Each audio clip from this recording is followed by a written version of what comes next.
Oi gente, tudo bem com vocês? Meu nome é Júlia e vocês estão na Felicidade Clandestina. Hoje eu vou trazer um vídeo pra vocês de Acotar, com spoilers pra gente poder falar sobre todos os volumes. Então vamos nessa?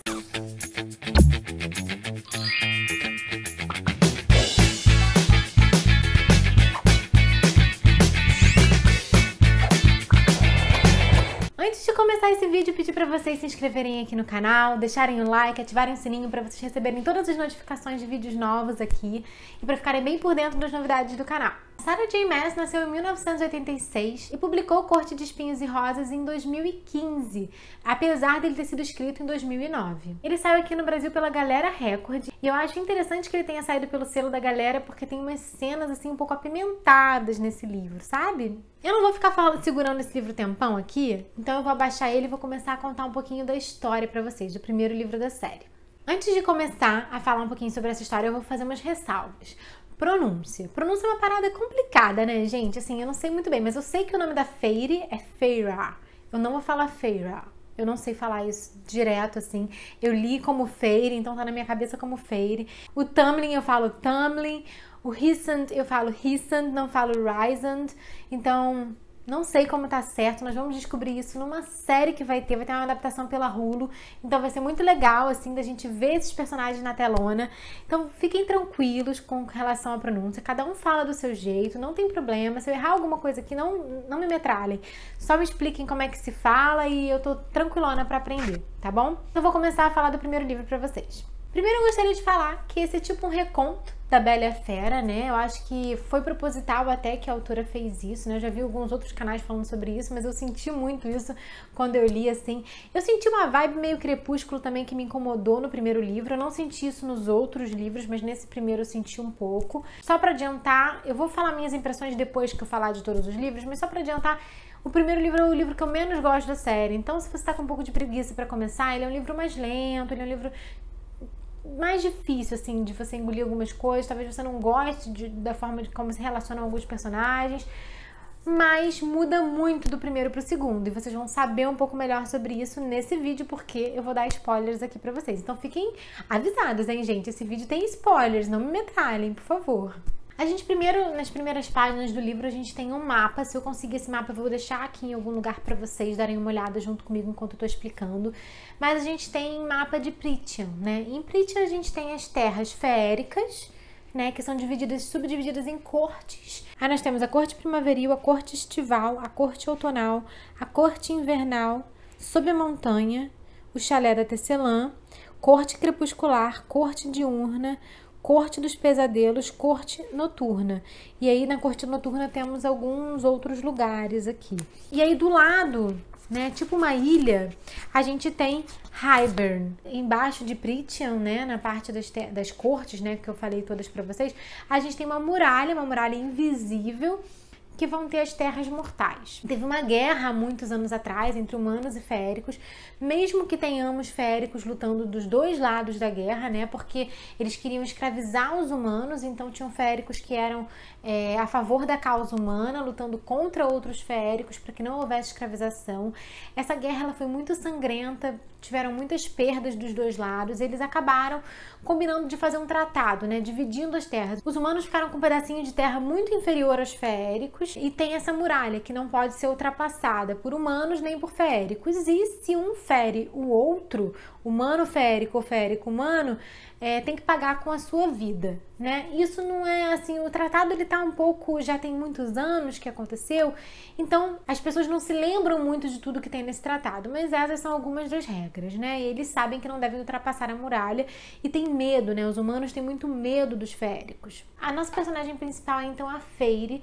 Ela é a irmã mais nova de três irmãs, né?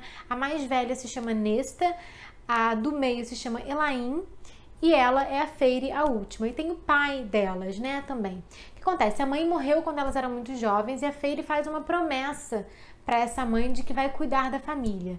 Quando a mãe morre, o pai se acidenta, né? Como eu falei, gente, vai ter spoilers aqui, então eu vou contar toda a história mesmo, tá? Então, nesse momento, o pai estava devendo muito dinheiro e os cobradores desse dinheiro acabaram machucando a perna. Então, o pai ficou manco, né? Ele perdeu as habilidades que ele tinha com a perna, acho que esquerda ou direita, não me lembro. E então, ele não se movimenta para conseguir comida. Eles tinham algum dinheiro que tinha restado e eles vivem alguns anos com esse dinheiro, mas quando a Fairy faz 14 anos, mais ou menos, ela vê que ela precisa caçar, porque senão eles vão morrer de fome. E ninguém se movimenta na família, né? Todos muito acostumados com aquele luxo, com tudo, eles morreriam se não fosse por ela. Então ela resolve caçar, ela aprende a caçar caçando. Ela fala que se ela errava a pontaria, eles não comiam. Então foi assim que ela aprendeu a atirar. E ela é muito boa nisso. Num determinado momento, a Fairy está caçando na floresta e ela vê uma corça, que seria o animal, né? Ela já tá há muito tempo tentando caçar, tá um frio absurdo ali, ela tá precisando levar alguma coisa pra casa que eles já não comem há alguns dias. E ela vê o animal ali. E ela fala, nossa, vou caçar. Só que logo atrás do animal tem um lobo enorme, que ela fala, nossa, esse lobo é muito grande. E esse lobo tá mirando também nesse mesmo animal que ela. E ela acaba tendo uma ideia de que na hora que esse lobo pegar e matar esse animal, ela vai matar o lobo, porque aí ela pode levar o animal pra casa. Ela faz isso, ela consegue fazer isso, ela tira uma flecha de freixo nesse animal, que ela suspeita, ela não sabe, mas ela suspeita que poderia ser um feérico. Mas ela tem tanta fome e precisa levar isso para a família dela, né, esse alimento, que ela fala assim, não é um feérico mesmo, né? Ela fica na dúvida ali. E aí ela tira a pele desse lobo para vender também, né? Porque ela vende coisas para poder bancar, trocar, né, enfim, nos mercados e tal, para conseguir dinheiro para bancar outras coisas da família, né? Inclusive a Nesta é uma irmã dela muito grosseira, que parece que só ama a irmã do meio, que é a Elaine, e ela pede dinheiro pra Fairy, as duas pedem dinheiro pra Fairy, a Nesta quer uma bota nova, sendo que a bota dela tá ótima. Enfim, todos ficam pedindo dinheiro pra Fairy. A relação na casa dela, gente, é terrível, assim. Eles não prestam pra nada, essa família. Ninguém ajuda em nada, eles só exploram a Fairy. Ela que corre perigo na floresta, ela que corre, enfim, faz tudo pra alimentar essa família, pra ajudar essa família, pra sustentá-los. E aí o que vai acontecer? Ela matou esse lobo, levou a corça pra casa e aí ela tá fazendo lá comida, tudo pra eles, pede ajuda pra irmã, a irmã não quer ajudar. E num dos dias depois disso aparece um feérico na casa dela, um feérico meio lupino, assim, tem umas feições de lobo, de veado misturado, porque ele tem uns chifres assim, mas também parece um urso de tão grande que ele é. É uma mistura assim, né? E é um feérico e ele tá falando que a Fairy vai ter que matou um feérico amigo dele, né? Aquele lobo, na verdade, era um feérico, e ela vai ter que pagar com a própria vida. Então ela pode ou pagar com a própria vida morrendo, ou ela pode ir com ele para as terras feéricas e viver lá os seus dias de vida, né? Não retornando para casa. E acaba que a família, ela e tal, eles decidem, né, que ela vai, então, para as terras feéricas viver como prisioneira lá. Só que quando ela chega lá, ela não é bem tratada como prisioneira. Ela tem muito luxo no quarto dela, ela posta num quarto bonito, ela usa roupas muito melhores do que ela usava, ela se alimenta muito bem, banquetes e mais banquetes. Ela participa de festas, enfim, várias coisas acontecem. Eu não vou contar com muitos detalhes, gente, porque é um livro de muitas páginas, 400, 500 páginas, né? Então eu vou passar um pouco rápido por essa parte, mas ela não se sente muito como uma prisioneira, apesar de não poder voltar para casa, né? Que é uma questão aí. E aos poucos ela vai se afeiçoando ao Tamlin, que ela vai descobrir que é o senhor dessa casa, né? E ela vai descobrir que ele é um grão-senhor. Rapidamente, para explicar para vocês, os feéricos, eles têm 3 tipos, né? Eles têm o grão-senhor, que é mais alto nível dos feéricos, que tem poderes mágicos, que tem terras, que são os donos né? Quase como se fosse os donos, os senhores de cada corte. Então o Tamlin, ele vai ser o senhor, o grão-senhor da corte primaveril, que é onde ela está, que é a corte mais próxima ali da muralha. Além dos grão-senhores, tem os grão-feéricos, que são feéricos que têm certos poderes, que são poderosos, mas não são tão poderosos quanto os grão-senhores, mas conseguem fazer mágica, têm alguns poderes. E tem os feéricos, que são feéricos, são tipo comuns, eles são todos imortais, mas ele não tem nenhum poder específico, né? Pelo menos é o que me parece nos livros. Vocês estão explicando direito, gente. Eu li esses livros, engoli todos eles e foi isso. Tô vindo aqui contar pra vocês que eu sei que tá saindo livro novo agora, em junho. Então tô querendo postar esse vídeo um pouquinho antes pra vocês poderem lembrar da história aí, quem já leu. E quem quer começar a ler por ali, né, conhecer um pouco da história também. Essa casa, né, nesse palácio, né, que é descrito com vários quartos, muito bonito, tudo muito lindo ali, ela fica deslumbrada. Ela vai conviver com o senhor dessa casa, que é o Tamlin, né, o amigo dele, que é o Lucien. O Tamlin é um grão-senhor, Lucien é um grão-feérico, e tem a Alice, que é uma feérica. A Alice é tipo uma criada ali, né, que ajuda, né, que fica meio que cuidando da Feyre. O Lucien, então, ele teve um olho dele arrancado, então ele tem tipo um olho mecânico num dos olhos, né? E o Tamlin e o Lucien, todos do reino, do reino é ótimo, da corte primaveril, todos usam máscaras, né? E a Feyre fica sabendo que isso foi devido a uma praga mágica, que tá acometendo aí as cortes, né, feéricas.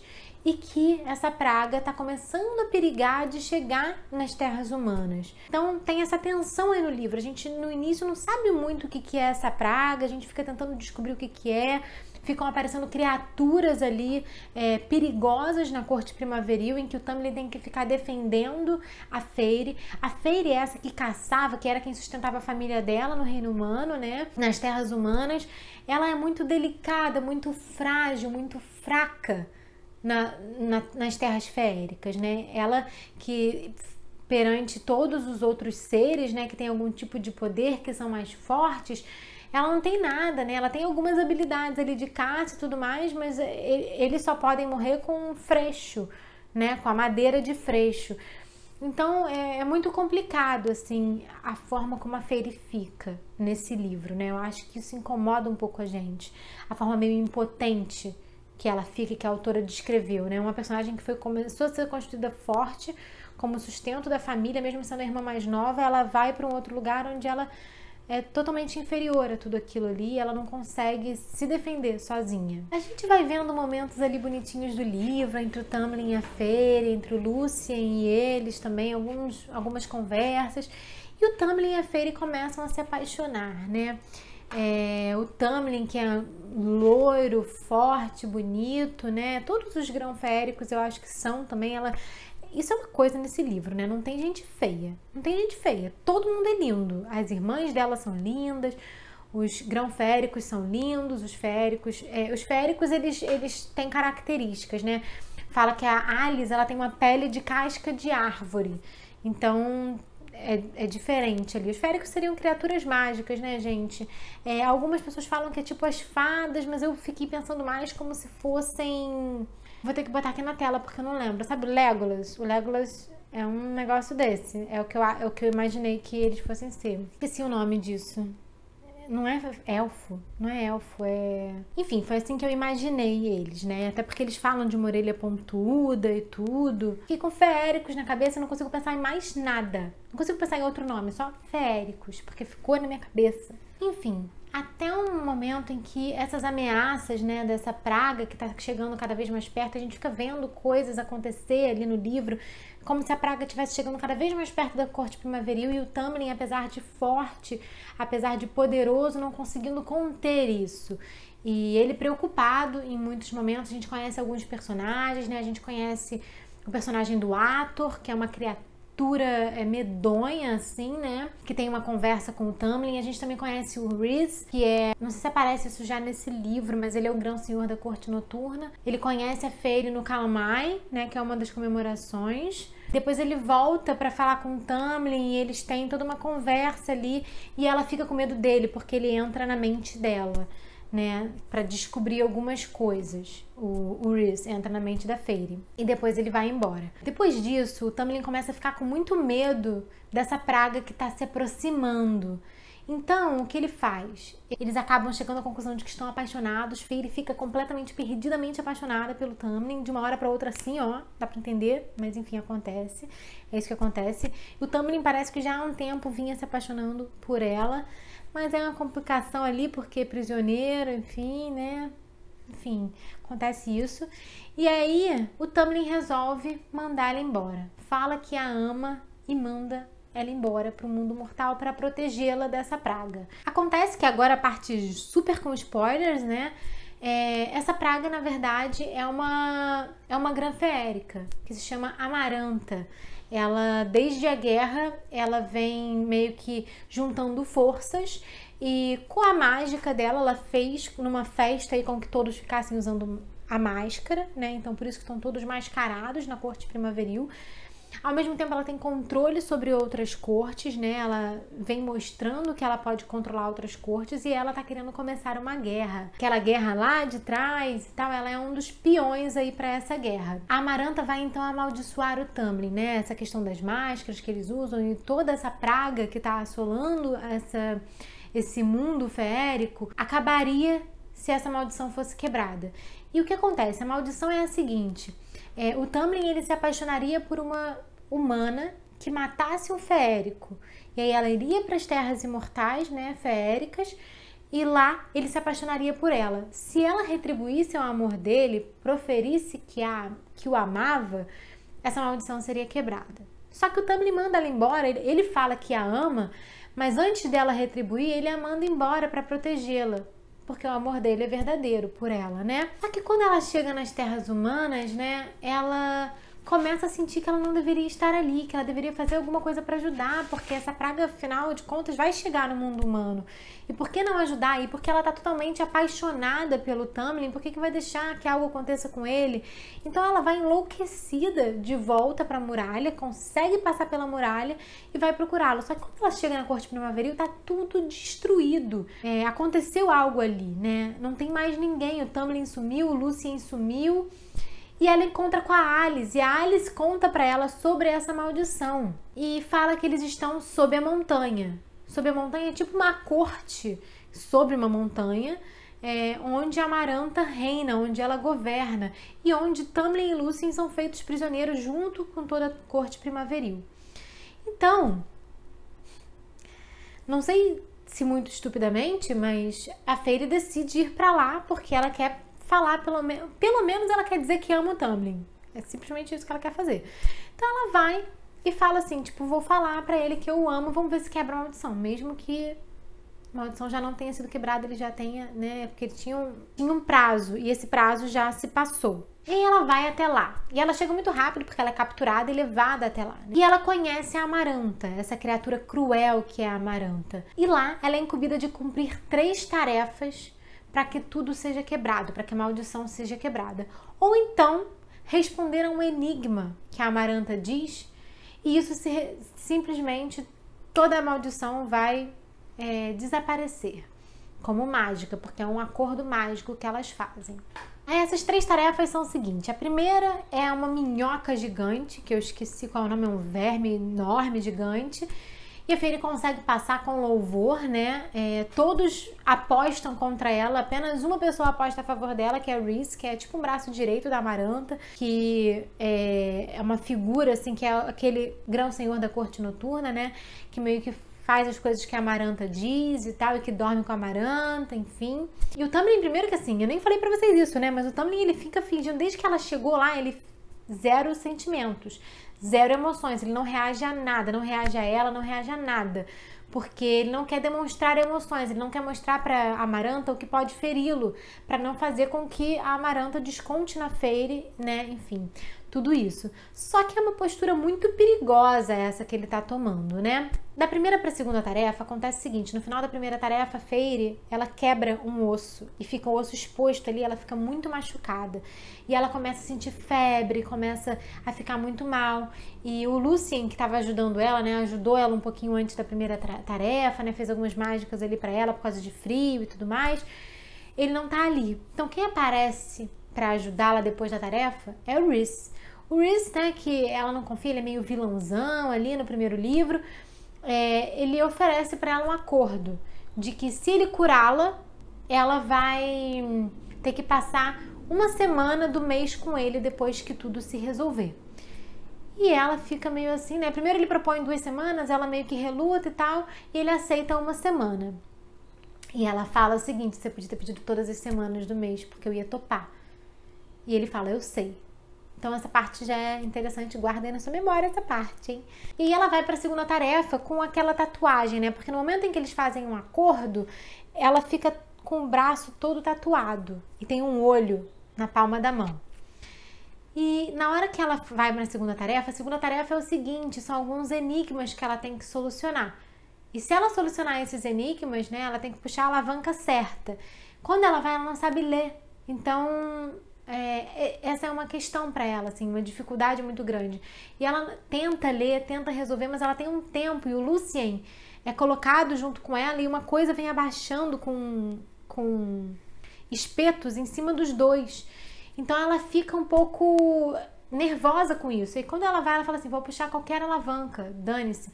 Quando ela vai, ela sente uma dor na mão, na palma da mão, que tá a tatuagem do olho. Quase como se fosse um aviso que tá errada aquela.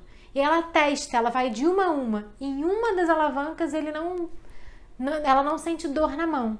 Então ela puxa aquela alavanca e ela consegue passar da segunda fase. E aí ela fica achando estranho o porquê do Reese ter ajudado ela, né? Porque ela entende que de alguma forma ele ajudou. Ela acha que ele quer ter algum controle sobre ela. Depois dessa prova, ela volta, né? Ela conseguiu solucionar e tem ainda uma terceira. Só que até chegar à terceira, o Reese chama ela toda noite, ela tem que tomar um negócio e fica dançando lá com ele, fazendo ciúme no Tamlin e fazendo ciúme na Amaranta também, né? Que a Amaranta meio que tá junto com o Reese ali em algum momento, né? De alguma forma. E ele fica usando ela para fazer um ciúme ali no Tamlin. E chega-se à terceira prova. Ela tem que matar 3 féricos. 3 féricos inocentes. Se ela conseguir matar os 3 féricos inocentes, tudo está quebrado. A maldição está quebrada. E o que acontece? Fairy vai, eles estão com um capuz na cabeça. Aí Fairy vai, tira o capuz, né? Mata o primeiro que está implorando pela vida. A segunda meio que diz pra ela, meio que assente, né? Tipo, você pode me matar, tá tudo bem, eu sei porque eu tô aqui e tal. E ela vai e mata a segunda férica. O terceiro, quando puxa, é o Tamlin, que é tudo que ela queria, né? Então, como ela vai escolher? Ela não tá fazendo aquilo pra ficar com ele, pra ter ele livre, ela não tá fazendo aquilo por amor, como é que ela vai matar a pessoa que ela ama? Porque as facas são de freixo, então esses vão morrer, né? E ela dá facadas no coração. Acaba que ela se lembra, ela fala assim: a Amaranta nunca ia fazer algo que ela quisesse perder, porque o Tamlin é muito valioso pra ela. Então, ela não colocaria ele numa situação em que isso não se resolvesse. Ela tá querendo testar a Fairy. E ela se sente testada nesse momento. O que vai acontecer? Ela vai tentar lembrar dos diálogos, dos momentos e tal, em que ela ouvia conversas, porque eles não podem muito falar sobre a maldição, né? E tinha uma parte da maldição que ainda estava oculta dela. A Alice fala isso pra ela, e que ela não poderia falar, porque ainda não era o momento, porque a Amaranta queria que ainda continuasse em segredo. Então ela fica prestando atenção, porque a Alice fala: pensa em tudo que você ouviu até agora. Eles falavam muito com as portas abertas, meio como se querendo que ela ouvisse, né? E aí ela se lembra que todas as pessoas que iam visitar ele chamavam ele de coração de pedra. E ela fala assim: gente, será que ele tem um coração de pedra? E aí ela meio que decide, ela fala: é isso, ele tem um coração de pedra, eu não vou matá-lo se eu fizer isso. E ela vai e finca a faca no coração dele. E aí realmente o coração dele é de pedra e ele não morre. Mas ele tá se recuperando ali, porque ele levou uma facada aqui, né? Abriu ali e tal. E aí a Amaranta diz que tudo bem, ela venceu, mas isso não... ela vai libertar todos, mas isso não quer dizer que tenha que ser feito agora. Aí a plateia fica super... porque tem toda uma plateia em cada prova que ela faz e tal. E aí a Amaranta fica com tanto ódio da Fairy que ela vai e começa a matar a Fairy, né? A pisar nela, enfim, jogar magias nela pra matar a Fairy. E quando ela tá quase morrendo, o Reese vai pra cima da Amaranta com a faca de freixo, daquelas que ela usou. Tenta matá-la, mas não consegue. A Amaranta joga ele longe. O Tamlin ainda tá se recuperando, então ele não consegue fazer nada. E antes de morrer, a Fairy simplesmente fala: é amor. A resposta pro enigma é amor. Então, ela dá a resposta para o enigma, o que, por mágica, eles devem estar livres. As máscaras caem do rosto das pessoas e eles estão livres. E aí os grão-senhores estão com toda a força deles. E aí o Tamlin vai e mata a Amaranta. basicamente isso que acontece. Só que, no final, a Fairy morre. E aí o que acontece? Todos os grãos senhores, eles vão lá e dão tipo um grãozinho luminoso para ela. E isso, o que é isso, né? É como se eles estivessem ressuscitando ela, né? Ela é ressuscitada por esses grãos senhores e conforme ela ressurge, ela não ressurge como humana mais, mas sim como grã feérica. E é assim que acaba o primeiro livro. Corte de Névoa e Fúria é o segundo livro dessa primeira trilogia, né? E ele foi publicado aqui no Brasil pela Galera Record em 2016. Como a gente viu aí no resumo do Corte de Espinhos e Rosas, a Fairy morreu no final do primeiro livro e foi transformada em grã feérica, né?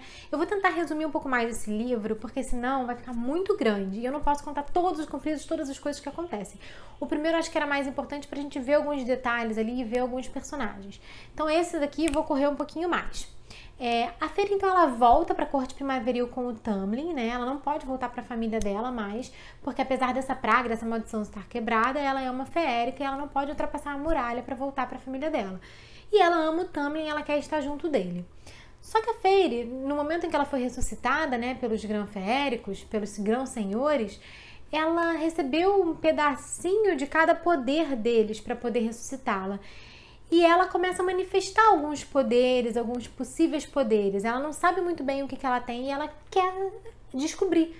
Ela fica querendo investigar isso e saber que poderes eu tenho, porque eu quero ajudar. Ela fica querendo ajudar, ela fica querendo saber o que está acontecendo politicamente, porque ela sabe que a Amaranta era só um peão e que tem uma realidade muito maior vindo aí de uma guerra. Então ela quer ajudar. Ela acha que agora ela não é mais tão frágil quanto ela era antes, mas o que acontece? O Tamlin fica protegendo ela demais, né? Fica protegendo muito ela e não querendo que ela se exponha, não querendo principalmente que os grãos senhores suponham que ela pegou algum tipo de poder deles, porque por mais que seja um grãozinho de poder, se ela pegou, eles vão querer esse poder de volta e a única forma de conseguir esse poder de volta é matando a Fairy. Então tem todo esse cenário que está acontecendo. Junto a isso, o Tamlin pede a Fairy em casamento, ela aceita.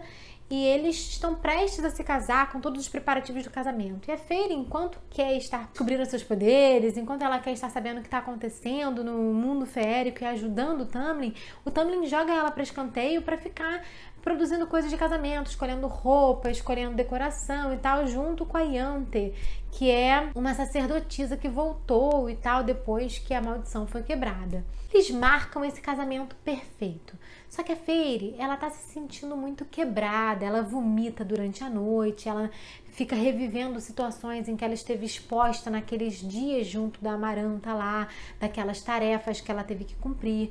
O Tamlin, ele não pergunta se ela está bem, ele não divide com ela esses momentos, ele simplesmente finge que eles não acontecem e acha que cada um vai superar. Ele percebe que ela não dorme bem, ela percebe que ele não dorme bem e fica por isso mesmo. Um não ajuda o outro, né? Eles deixam isso quase como se fosse falar sobre isso, trazer isso à tona, e eles não querem trazer isso à tona. Então, fica muito aquele não dito entre os dois, né? Eles ficam juntos, felizes, como se nada daquilo tivesse acontecido. Só que os dois passaram por situações muito difíceis, né? Quando esse casamento é marcado e a Fairy já está caminhando, ele está com um vestido que ela não se sente confortável, indo para o altar, para uma cerimônia linda, várias pessoas presentes. Ela começa no caminho dela pro altar, assim, ela fica pensando, eu queria ser salva desse momento, eu não quero estar aqui, alguém, por favor, me ajuda, eu não quero estar aqui, eu vou dizer que não, eu não quero me casar agora, nervosa com isso, sabe? Não aceitando, não querendo aceitar, achando que não é o momento certo para ela aceitar essa situação. E aí, o que acontece? Na hora que ela está ali, chegando no altar, aparece o Rhys, o grão senhor da corte noturna, e fala: quanto tempo, Fairy querida? Vamos lá cumprir o seu acordo, passar uma semana? Porque faz 3 meses que tudo aconteceu e o Rhys não foi pedir para ela voltar e ficar uma semana com ele, né? Ela teve todo esse tempo de liberdade. Mas aí, coincidentemente, nesse momento em que ela pede ajuda, ele aparece e leva ela para a corte noturna. E quando a gente chega lá, a gente vê que é muito diferente do que a gente tinha imaginado, né? Que pintava um lugar com vários monstros, um lugar odioso, cruel. E ela chega num palácio bonito, num palácio lindo, limpo, que ela tem todo o luxo possível. Ele quer ajudá-la a aprender a ler, a conhecer os poderes dela que ela pode ter, tudo que ela quer fazer, só que ela fica com o pé atrás, porque ela não confia nele, né? Porque ele estava do lado da Amaranta naquele momento, ele era o vilão do primeiro livro. Então, eu vou acelerar um pouquinho agora, mas a gente vai ficar com essas indas e vindas do Rhys. Ela vai voltar para a Corte Primaveril e aí ela vai tentar conversar com o Tamlin, querer participar mais e tudo. E ele nunca deixando, ele sempre minando essa participação dela. E por outro lado, quando ela vai lá pro Rhys, ela fica testando os poderes dela, ela fica trabalhando nos poderes dela, ela fica sabendo de coisas mais a respeito da guerra. Ele inteira ela sobre tudo o que está acontecendo. Então é muito diferente da dinâmica que ela tem com o Tamlin, onde ela tá no escuro totalmente, né, sobre tudo. E ele querendo protegê-la sempre. Tem uma hora que ela vai e fala assim, olha, eu vou sair com você, eu vou lá na patrulha, sei lá o que, das quantas, eu vou aparecer lá, eu vou com você. E ele fala, você não vai. Ela fala, eu vou. Ele, você não vai, eu vou. E fica nessa, você não vai, eu vou. Aí ele vai lá e prende ela na casa. Ele joga uma magia pela casa em que ela não pode passar pelas portas, pelas janelas, por lugar nenhum. E aí, nesse momento, ela sofre, mas ela sofre tão intensamente que ela se coloca num lugar de magia, num espaço negro ali, e ela derrete a aliança de casamento e ela sofre tanto. E quem aparece para resgatá-la é a Mor, que a gente conhece um pouquinho antes no livro, que é uma prima do Rhys, seguindo todos os protocolos de não invasão de território e tal. Ela leva a Feyre para a Corte Noturna e a Feyre fica lá. E aí ela tá, tipo assim, ela não quer voltar pro Tamlin, porque ela tá achando um absurdo ele ter prendido ela, né? Então, a gente começa a conhecer melhor a Corte Noturna, né? As pessoas que estão envolvidas ali. O Rhys fala pra ela, olha, se eu te mostrar algumas coisas, você não vai poder contar pra ninguém, porque eu vou estar abrindo pra você segredos da minha corte. Você quer mesmo? Você quer saber sobre isso? Você não vai poder contar pro Tamlin. E ela fala, eu quero saber, eu quero me inteirar sobre essas coisas. Porque ela já não tava querendo, a princípio, voltar pro Tamlin. Ela achou que, de alguma forma, aquilo ali terminou. Enfim, ela não estava conseguindo pensar no Tamlin naquele momento, em tudo que ele tinha feito com ela, na forma como ele estava quebrado também, né? Ele, com medo de perdê-la, porque ela morre no primeiro livro, ele fica tentando protegê-la demais. Só que isso se torna insustentável para ela, né? Então a gente vai conhecer melhor a Corte Noturna, né? A Corte dos Pesadelos, que é uma fachada que o Rhys tem, né? Ele se finge de mal, de cruel, de que existe aquela Corte dos Pesadelos dentro da Corte Noturna, né? Mas também existe Velares, que é um lugar seguro, onde tem crianças brincando, onde tem artistas nas ruas, onde as pessoas são felizes, onde é a corte dos sonhos e onde o Rhys tem uma casa. Então é muito bonito a gente ver esse lado do Rhys nesse livro, né? E a gente vai vendo, assim, começar a arquitetar uma guerra, coisas que eles vão procurando, a Feyre sempre muito inteirada de tudo que está acontecendo ali, sempre participando demais de tudo, treinando os poderes dela, conhecendo os poderes dela, descobrindo que ela pode ser uma arma também, né? E a gente vai vendo muito flerte ali entre a Feyre e o Rhys, algo ali sempre acontece, enquanto ele tá ensinando ela a ler, enquanto ele tá ensinando ela a saber manejar melhor esses poderes, mas também enquanto ela tá ali, né? A gente vê muito do flerte ali, é muito gostoso. A gente também, conhecendo os personagens da Corte Noturna, né? Um ciclo íntimo do Rhys, a gente vai ver personagens muito divertidos, personagens muito carismáticos, pessoas que a gente gosta muito, que a gente se identifica muito ali no livro, então é muito legal, assim, esse foi o meu livro favorito da série, né, eu adorei conhecer esses personagens, adorei entrar nesse mundo. Então esse é um livro que tem muitos plot twists, como eu falei pra vocês, eu vou contar um pouco dos spoilers, vou contar as coisas principais desse livro, porque esse livro, ele é muito um livro de superação da Feyre com relação ao Tamlin, com relação ao Sob a Montanha, né, o que ela passou lá na corte da Amaranta, a ela se recuperando, a ela se superando, a ela saindo de um relacionamento abusivo e entrando num possível relacionamento saudável, né, conhecendo mais desse personagem que é o Rhys, se aprofundando mais nele, vendo que ele não é um vilão que ele pinta ser, né, mas que isso é importante para manter uma fachada e proteger o que ele tem de mais importante na vida dele, na corte dele, né? Então Velares é uma cidade que ninguém conhece, que tá protegida por vários inúmeros feitiços, né? Então ninguém sabe da existência dessa cidade, então a Amaranta não teve como colocar as garras dela nessa cidade, e muito do que ele fez lá no Sob a Montanha, né, lá na corte da Amaranta, foi para proteger essas pessoas, né, esse círculo íntimo dele, foi para proteger esse lugar, Velares, que é a corte dos sonhos dele. Então a gente vai conhecendo mais esse personagem que tem diversas camadas, né, é um personagem muito complexo e assim que a gente vai se apaixonando por ele ao longo do livro. O início do livro, ele é um início muito angustiante, em que a gente vê uma Feyre muito submissa, uma Feyre muito omissa, uma Feyre que não se coloca, uma Feyre que aceita ser colocada num lugar de não participação de nada. Então isso é muito difícil de ver, é muito angustiante pra gente que tá lendo, a gente quer que ela tome uma atitude. O que aconteceu com aquela Feyre que, putz, sustentava a família, sabe? O que aconteceu com ela? Ela se perdeu ali desde o início do primeiro livro até o início do segundo, só que agora ela é uma criatura com possibilidades, né? Com poderes, então assim, por que não explorar isso? E quanto mais ela vai se encontrando com o Rhys, mais ela vai se curando no sentido, tipo, percebendo que ela pode ser mais, que ela pode ir contra isso. Isso é muito legal de ver. Então, no momento em que ela deixa a Corte Primaveril e o Tamlin, o livro fica muito mais interessante, né? A gente entra em contato com esses personagens da Corte Noturna, a gente entra em contato com o Rhys, a gente descobre muito mais a respeito do Rhys. E putz, gente, eu não tinha um crush literário, eu não sei há quantos anos, mas bota tempo nisso.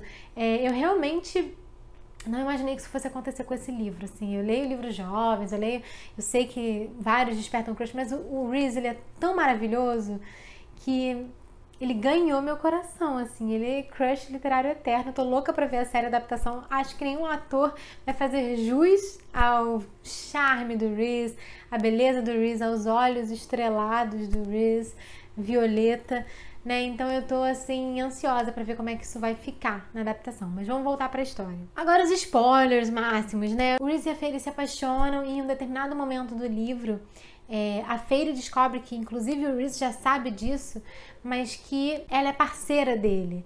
E a parceria é uma coisa mágica que acontece entre duas pessoas, entre dois feéricos, né? Ela fica muito desconfiada, fica muito irritada com ele no primeiro momento, porque ele não conta pra ela desde quando ele já sabe. E ele já sabe desde lá do final da Amaranta, do final do primeiro livro, mas ele não conta pra ela.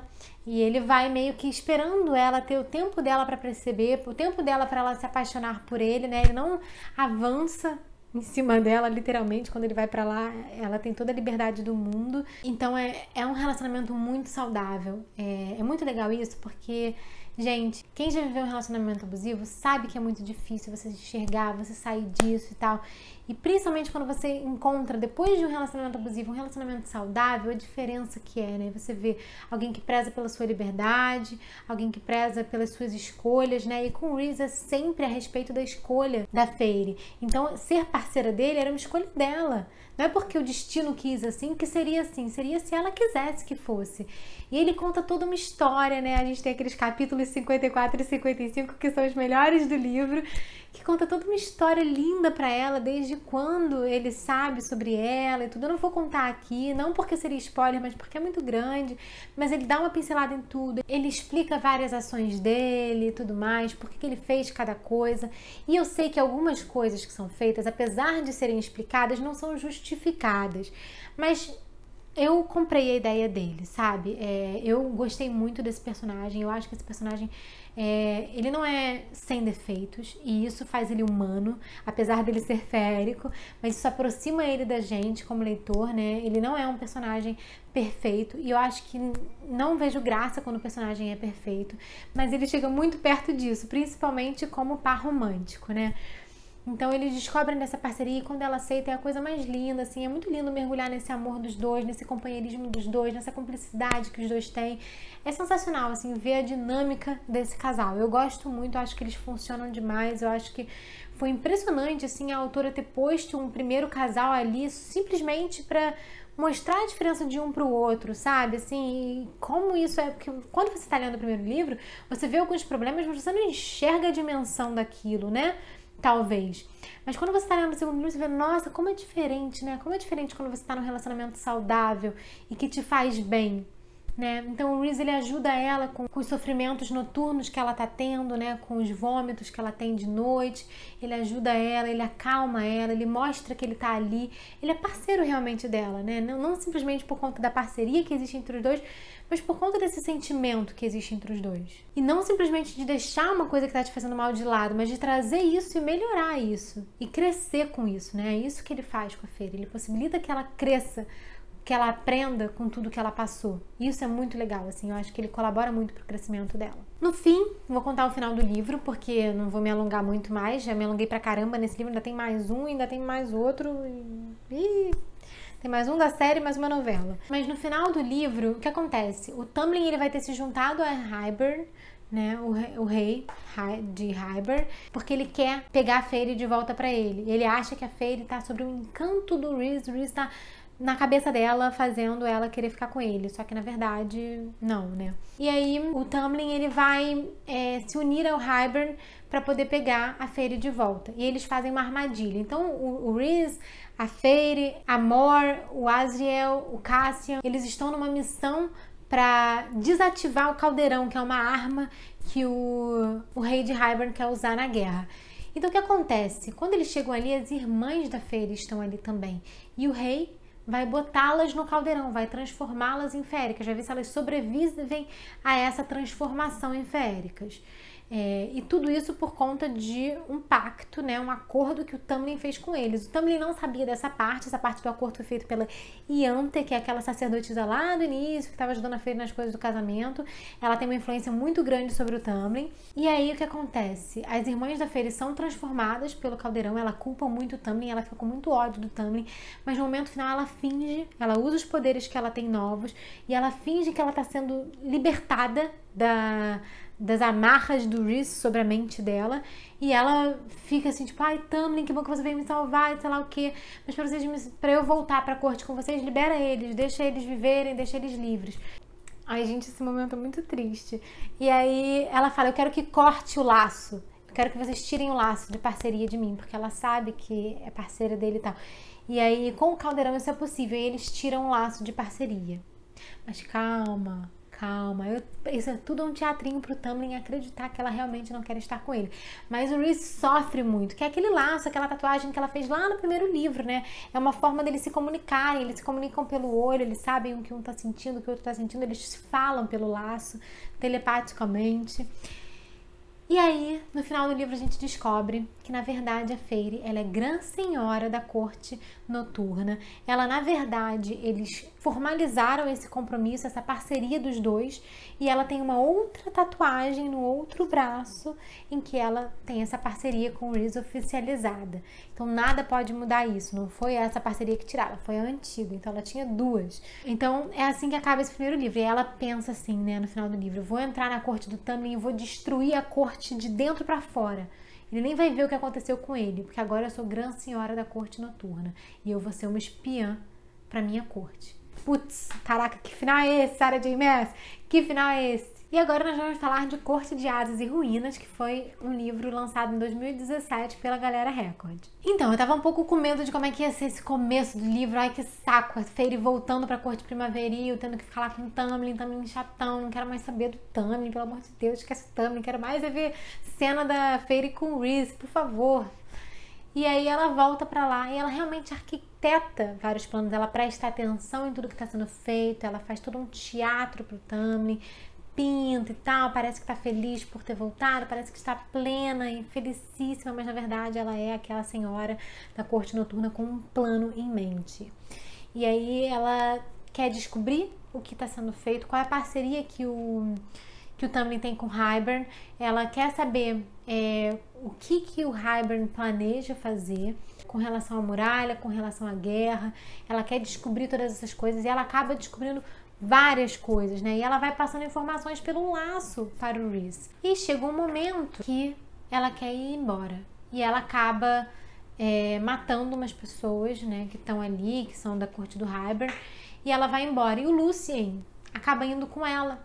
Porque ele ele tava acontecendo umas coisas ali, ele ficou do lado dela. E aí agora ele não tem como voltar mais. Porque ele ficou do lado dela e eles não podiam ter matado aquelas pessoas. Não vou entrar muito em detalhes, tá, gente? Porque esse livro eu quero correr um pouco mais, não quero contar muito pra vocês, porque é o último livro da série. Então não tô querendo falar muito, ele é um livro cheio de coisinhas, é um livro de 600 páginas, 700, sei lá, ele é um livro grande. Então eu não vou contar todos os detalhes da guerra, de tudo, mas eu vou só falar meio en passant sobre esse livro. É um livro que eu vou tentar falar um pouquinho mais rápido. A Feyre, ela também quer diminuir a influência do Tamlin sobre a corte dele, né? Ela quer ver isso tudo desmoronar. Essa corte dele que ele idealizava, uma corte forte, do povo unido e tal, que vê ele como grão-senhor, que se inspira na presença dele, na figura dele. Ela queria acabar com essa figura que o Tamlin tinha. E ela conseguiu, e eles fogem, né? Ela consegue fazer tudo isso, ela deixa, assim, a corte primaveril em pedaços, assim, coitado do Tamlin, fica arrasado que ela vai embora. Coitado não, gente, coitado não. Nesse livro a gente vai ver um aprofundamento, a gente foi apresentado no livro passado aos personagens secundários ali do ciclo íntimo de personagens da Corte Noturna, né? E nesse livro a gente vai aprofundar nesses personagens da Corte Noturna, saber um pouco mais da história de cada um, conhecer um pouco mais a fundo cada um desses personagens e se conectar mais com eles, né? Uma coisa que eu gosto muito nesse livro, além desse aprofundamento nesses personagens secundários, que eu aprendi a gostar muito, é uma reunião que me lembrou muito o Poderoso Chefão, né? Que tem aquela reunião das 5 famílias no Poderoso Chefão, onde eles vão discutir algumas coisas e tudo mais, porque a situação tá perigosa entre eles. E aí, provavelmente foi de alguma forma, como todas essas reuniões acabam sendo inspiradas, né? Mas essa reunião, ela acontece com todos os grãos-senhores, inclusive a Feyre, que é uma grã-senhora. Então, todos eles estão presentes e eles vão discutir se eles vão se aliar ou não por conta da guerra que está iminente aí. Hybern está se preparando com exércitos enormes, que a Feyre sabe de tudo isso. E a gente vai ver todos os grãos-senhores ali, a gente vai ver um pouco do poder de cada um, a gente vai ver o quanto o Rhys é poderoso frente a todos esses grãos-senhores poderosíssimos, né? Ele é o grão-senhor mais poderoso que tem. E a gente vai ver a interação do Rhys com a Feyre e uma forma do Rhys se mostrar um pouco mais como ele é, né? Porque ele antes se escondia por trás de uma máscara de vilão ali para todas as cortes, e eles optaram por uma vontade da Feyre e tudo mais de se mostrar como eles realmente são, né? Uma família unida, uma frente unida. E aí é muito interessante ver essa dinâmica aí nessa reunião, ficou muito legal, eu gostei muito dessa cena. Uma outra coisa que vai aparecer muito nesse livro é o sofrimento das irmãs em decorrência da transformação que elas tiveram pelo caldeirão, né? A Nesta e a Elain. E a gente vai ver a Nesta sendo super grossa, ela não quer estar ali, ela não quer ter sido transformada, ela não fala com ninguém, ela é grosseira ao extremo. Gente, eu não gosto da Nesta, desculpa. Eu sei que tem todo um pessoal aí que gosta dela, eu não entendo, porque eu acho ela muito grosseira, muito estúpida com as pessoas. Acho ela escrota mesmo, inclusive, desculpa aí, mas inclusive esse livro que vai vir dela, eu tô assim, já meio sem paciência, já pensando assim, tipo, será que eu vou querer ler? Será que eu vou gostar desse livro? Porque ela como protagonista, nossa senhora, eu odeio as partes dela no livro. Acho ela terrível com Cassian, enfim. A Elain não, a gente vê que ela tá em sofrimento porque ela tava noiva de um homem humano que odeia féricos e ela se transformou numa férica, então aquele casamento não pode mais acontecer.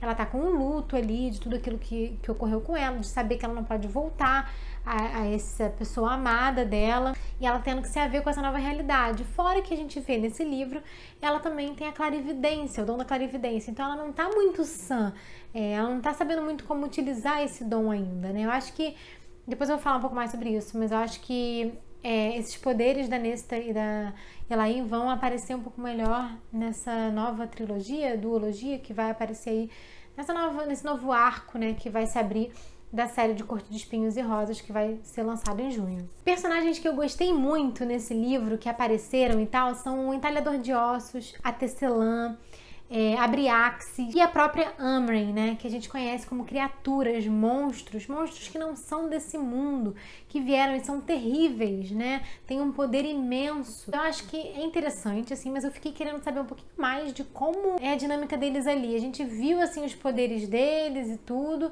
mas a gente não viu de onde eles vêm, não viu muita coisa. Eu gostaria de saber um pouco mais desses monstros, assim. Mas eu adorei que tem esses monstros, eu gostei muito de como eles apareceram no livro, de como eles participaram da guerra. Eu achei que foi muito legal, assim, eles terem conseguido colocar esses personagens. Inclusive a Briaxis fica em aberto, né, no último livro, eles meio que tem que capturar abre Axis e, enfim, isso não acontece em nenhum dos livros seguintes, então vamos ver se isso vai aparecer aí nesse novo livro. O Tamlin, ele também aparece nesse livro, né, lá no início, e depois ele aparece na reunião também dos Grãos Senhores. Ele aparece primeiro com sofrimento, a gente passa um pouco de raiva dele, principalmente no início, mas depois a gente passa um pouco de pena, assim, com tudo que ele passou e tal, porque a gente sabe que ele também estava quebrado, né, que ele também não estava bem. Não que isso justifique, gente, nada justifica. Eu acho que os nossos problemas, eles são nossos, a gente não tem que botar eles para uma outra pessoa não tem que sofrer por conta dos nossos problemas, das nossas inseguranças.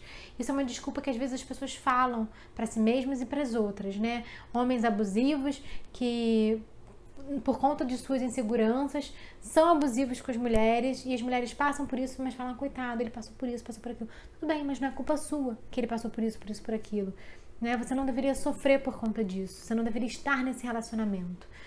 Você deveria procurar a sua felicidade, porque você não tá colocando as suas questões nele, então por que ele tá botando as suas questões em você, né? Enfim, eu acho que não justifica, eu acho que cada um que trate na sua análise, na sua terapia, sobre as suas questões, não jogue pro outro como se fosse obrigação do outro entender, compreender e lidar com isso, né? Porque não é assim que funciona. Mas então esse livro ele vai terminar com o fim da guerra, né? A vitória, a gente já imaginava, vai ser dos humanos junto com os feéricos, né? Com as cortes ali contra o Hybern, né? O Hybern perde a guerra. Mas ficam muitas coisas em aberto ainda nesse livro, né? A gente vê a própria questão da Nesta e da Elaine, que não são trabalhadas. A gente vê que tem muito mais para saber ainda sobre a Mor, sobre a Amren, sobre todo esse ciclo íntimo aí do Rhys, né, da Corte Noturna.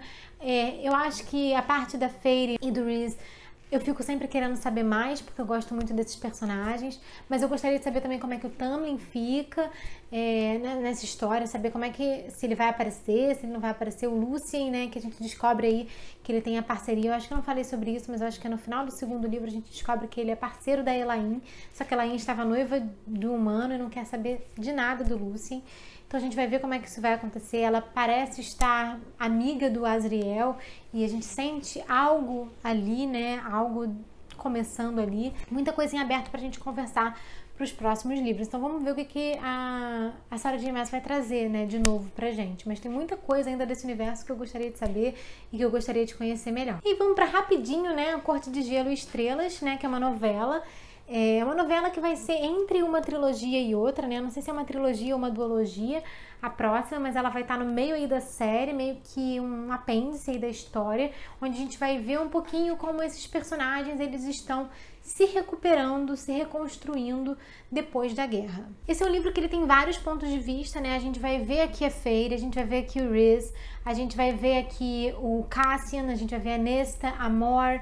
Então a gente tem muitos pontos de vista nesse livro e é muito legal a gente ver um pouco como se passa na cabeça de cada um deles, assim, né? Conhecer um pouquinho mais esses personagens, matar as saudades aí do Rhys e da Feyre, ver as novas perspectivas deles, como a Feyre tá lidando com ser Grã Senhora, como o mundo está depois das guerras, né?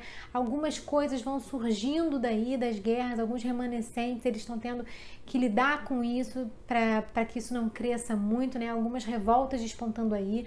Talvez isso seja um próximo cenário para o próximo livro, né? Umas revoltas internas de pessoas que perderam parentes na guerra e que não estão felizes com isso. Mas eles estão se preparando também para o solstício de inverno, né? Então é interessante porque a gente vê eles ali um pouco quebrados, um pouco se reconstruindo, mas com esperança, né? Com esperança no futuro.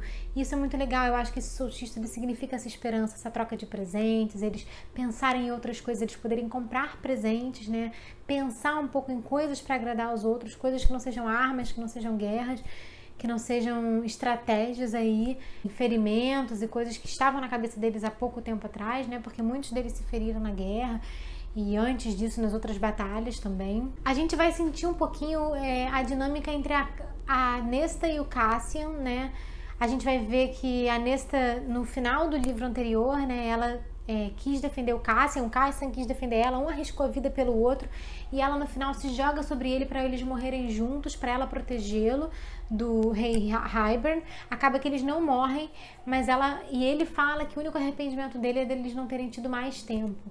Só que depois disso tudo a gente acha que alguma coisa vai pra frente ali, porque várias coisas são ditas e eles acabam desse jeito, o livro, praticamente. E a gente acha que vai ser um pouquinho melhor, né, daqui pra frente. Eu tinha achado que ia ser um pouquinho melhor, mas nesse livro, ela não quer ver ele nem pintado de ouro. Eu não sei se é alguma questão com o trauma que ela tá tendo. Não porque assim, ela acha horrível ela ser imortal. Eu não vejo o porquê que é tão horrível assim ser imortal. Mas ela acha péssimo ser imortal. A Elaine também. Eu acho que eles tinham muito preconceito com os feéricos e grão-féricos quando elas ainda eram humanas, né? Quando a história não estava muito bem contada, como toda a visão que eles tinham desse mundo era diferente, mas elas experimentaram, elas viveram com eles, elas lutaram a guerra ao lado deles, né? Então era pra já estar um pouquinho melhor essa situação. E aí ela se retrai totalmente de volta e não quer ver o Cassian de jeito nenhum, não quer interagir com ele, não quer falar o nome dele, sabe? E por que depois de tudo isso que aconteceu? Então, assim, eu tô menos com saco ainda pro próximo livro da Nesta. Eu vou ler, porque eu quero ler os livros desse universo, eu gosto. Mas eu realmente tô, assim, sem saber o que esperar dela. Será que vai demorar muito? Se ela vai ficar nesse jeito chato dela? Até quando, né? Será que ela vai se tocar rápido ou será que ela vai demorar livros pra se tocar? Porque eu não vou aguentar esse tempo todo. A gente vê aí um pouco do que vai acontecer com a Feyre e com o Rhys, o que eles estão planejando para o futuro, né? Uma figura aí surge entre eles, uma promessa aí. Eu não vou falar muito o que é, porque eu acho que aqui esse livro não vale a pena dar muitos spoilers. Mas eu fiquei muito animada com isso. Tem uma cena muito linda dos dois juntos também. Eu já tô com saudade desse casal. Eu fiquei com muita saudade desse casal porque eu... Ai, tava vendo se tava com o microfone. Imagina, depois de todo esse tempo de vídeo, não tá com o microfone só matando. Mas depois de todo esse tempo dessa série, desse livro, essa série que eu engoli em uma semana, né? Eu li a série toda em uma semana. O último livro foi o que eu demorei mais, que é o mais fininho, porque eu queria que durasse, eu não queria me desligar dessa história tanto, mas mesmo assim eu li em 3 dias. Mas eu fico com saudade, assim, desses personagens. Eu gostaria que tivesse... Eu sei que a gente já teve muito de Rhys e Feyre, mas eu gostaria de ver um pouquinho sobre eles, de ouvir a comunicação deles pelo laço, que é sempre muito divertida, muito gostosa. E eu não sei se vai ter isso no próximo livro, eu imagino que não, porque nós teremos outros protagonistas, né, no próximo livro. E eu já tô passando raiva com o protagonismo da Nesta, mas tudo bem, eu preferia que fosse a Elaine. Mas logo a personagem mais detestável, Sarah J. Maas, me coloca como protagonista, gente, é tipo... Ai, prova de força, tipo 3 tarefas da Amaranta lá, pra mim, né, é tipo uma dessas tarefas.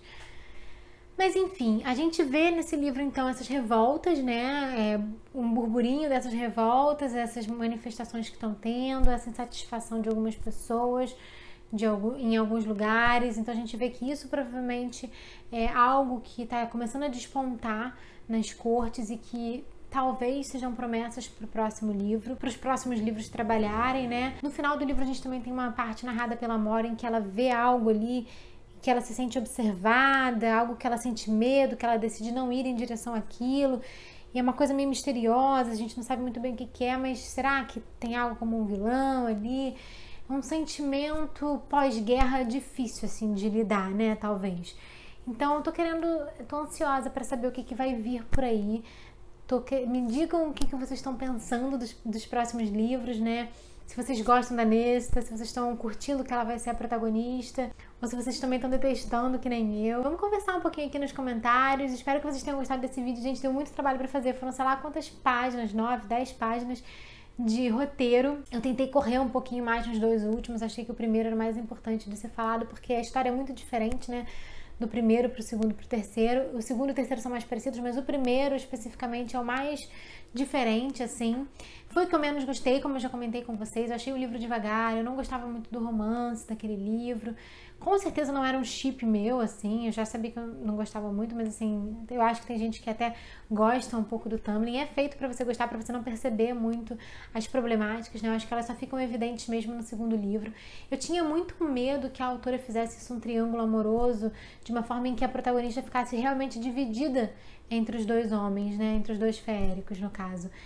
E isso não aconteceu, assim, ela realmente virou a página com relação ao Tamlin, e isso me deixou muito feliz, porque me mostrou uma força dessa protagonista, sabe, de realmente enxergar que aquele relacionamento não era saudável pra ela, que era um relacionamento abusivo, que não fazia bem pra ela.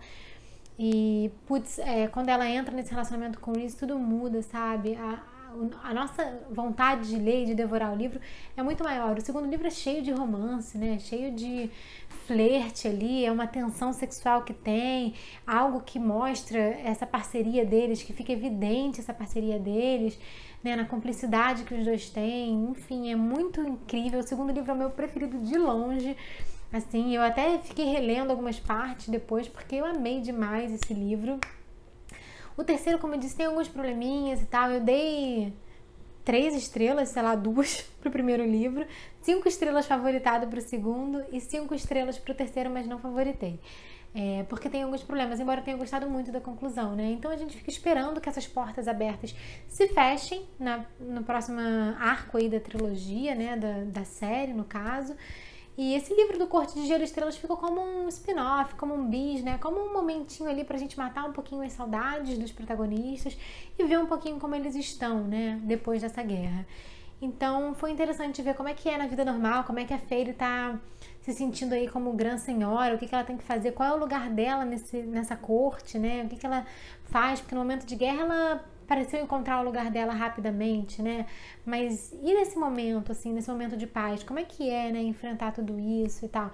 Então é muito interessante, assim, ver como isso a autora articula. É bom porque a gente não vai pular logo de uma série para outra, de um plot para o outro. A gente tem um momento de descanso ali, de apreciação dos personagens, de realmente um momento de paz mesmo, eu acho. Então é isso, gente. Espero que vocês tenham gostado. Deixem aqui nos comentários. Se você ainda não curtiu até agora, não se inscreveu no canal, curte, se inscreve, ativa o sininho para você ficar ligado nas notificações, para você saber sempre que chega um vídeo novo. E é isso. A gente se vê no próximo vídeo. Um beijo enorme. Tchau, tchau.